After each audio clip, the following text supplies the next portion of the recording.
Many identify Sanskrit as being a connect to our ancient history and religious scriptures. But contrary to the popular opinion, Sanskrit is not a language restricted to religion. Sanskrit or Sanskritam is a language first, which by the very meaning translates to sculpted to perfection. Let me show you a wonder of Sanskrit. You all understand the sentence, "The boy studies simple Sanskrit in school." What about if I said, studies school Sanskrit in simple boy the? Made no sense, right?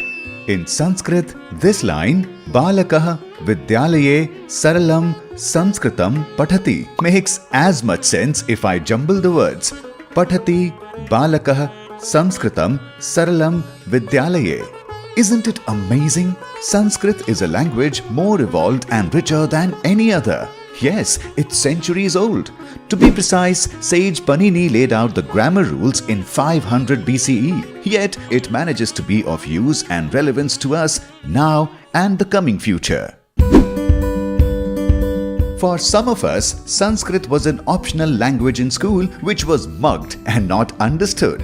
But really, Sanskrit has always been so much more than religious texts. There are actually a lot more non-religious texts written in every subject you can possibly imagine.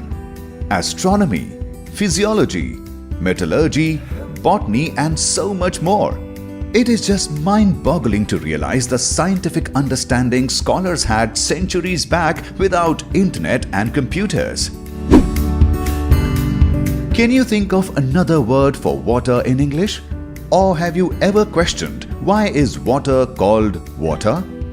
Sanskrit, on the other hand, would give you answers to both questions.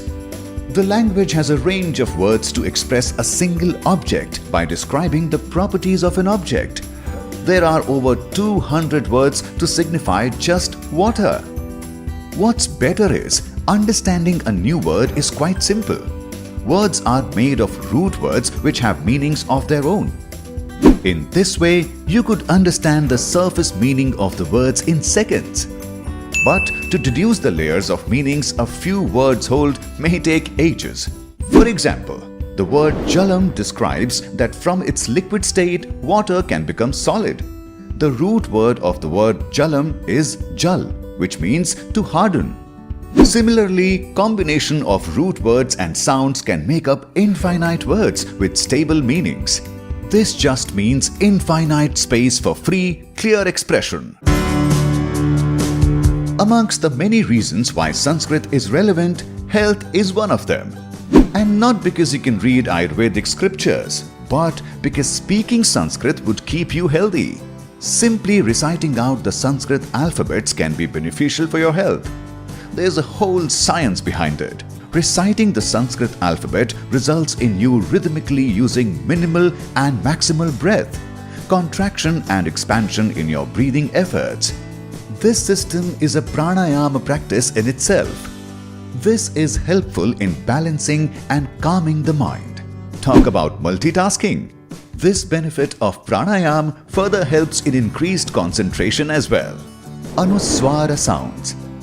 The sound is drawn down into the throat and then nasalized with a lip sound of is equivalent of practicing the Bhramari pranayam.